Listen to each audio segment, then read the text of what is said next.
നമസ്കാരം. ക്ഷമിക്കണം, കുടിക്കാൻ വെള്ളമില്ല. നമ്മൾ മലയാളികൾ എന്തൊരു ഗതികെട്ടവരായിരിക്കുന്നു അല്ലേ? തലസ്ഥാന നഗരിയിൽ 6 ദിവസം കുടിവെള്ളം കിട്ടാത്ത ദുരന്തം.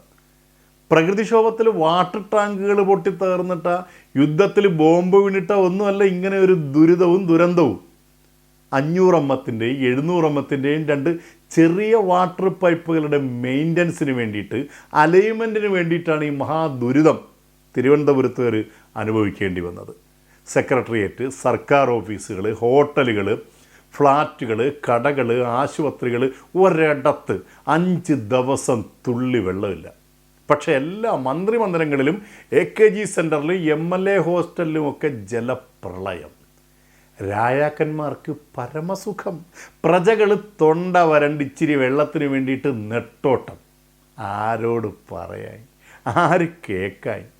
ഇങ്ങനൊരു മെയിൻ്റനൻസ് ചെയ്യുമ്പോൾ ബദലായിട്ട് പൈപ്പിടണമെന്ന് ഈ ജല അതോറിറ്റിയിലെ മുട്ടൻ സാർമാർക്ക് അറിയത്തില്ലേ? അറിയാം, പക്ഷെ ചെയ്യൂല. അനുഭവിക്കട്ടെന്ന് കരമടയ്ക്കുന്ന സാധാരണക്കാരൻ നിവർത്തികെട്ട് 500 ലിറ്റർ വെള്ളം 2000-2500 രൂപ കൊടുത്താണ് വാങ്ങേണ്ടി വന്നത്. ഒരു ദിവസം, 2 ദിവസം വെള്ളമില്ലാതെ പൊറുതിമുട്ടിയ ജനങ്ങൾ വാരിക്കെട്ടി അവരവരെ ബന്ധുക്കളെ വീട്ടുകളിൽ പോയി. ഇനി അതിന് പറ്റാത്തവർ കരിഞ്ചന്തയെന്ന് അന്യായ വില കൊടുത്ത്, ഭയങ്കര വില കൊടുത്ത് വെള്ളം മേടിച്ച്. ഇതൊക്കെ എന്തൊരു നാണക്കേടാണ്. ടെക്നോളജികളുടെയൊക്കെ അത്ഭുത ലോകത്ത് ജീവിക്കുമ്പോഴാണ് 5 ലക്ഷം പേർക്ക് കുടിക്കാനും കക്കൂസി പോവാനും വരെ വെള്ളമില്ലാത്തത്. ഇനി വാട്ടർ അതോറിറ്റിയുടെ ഇത്രയും വലിയ നെറുകേടുണ്ടായിട്ട് ഒരാൾക്കെതിരെയെങ്കിലും നടപടി ഉണ്ടാവില്ലെന്ന് ഈ വെള്ളം കൂടി മുട്ടിച്ച തമ്പുരാ സാറുമാർക്കും നന്നായിട്ടറിയാം.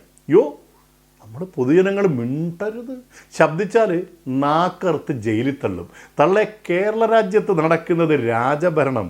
നമ്മൾ വെറും പ്രജകളുടെ